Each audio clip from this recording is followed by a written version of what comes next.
სურსათის უვნებლობის რისკების შეფასების ამ კუთხით მონაცემების კვლევების კვალიფიკაციური კადრებისა და ინფორმაციის არარსებობის პრობლემებზე იმსჯელეს დემოკრატიული ჩართულობის ცენტრში. დისკუსია სამოქალაქო საზოგადოებასა და ხელისუფლების წარმომადგენლებს შორის გაიმართა.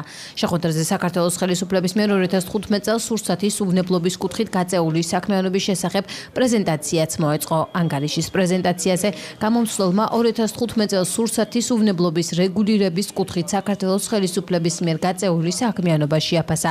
საუბარი შეეხო იმ პრობლემებს, რომლებიც ხელს უშლის ამ მიმართულებით რეფორმების განხორციელებას.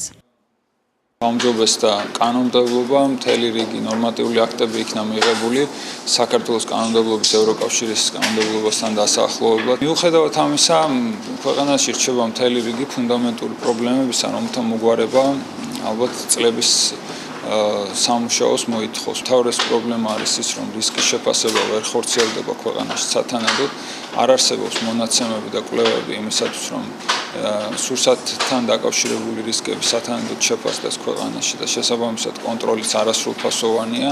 არ არსებობს მონაცემები სურსათის ბიზნეს ოპერატორების შესახებ, პირუტყვის შესახებ, იმისათვის, რომ განხორციელდეს ბიზნეს ოპერატორების და ბიზნეს ოპერატორების კონტროლი და სრული ვეტერინარული კონტროლი ქვეყანაში.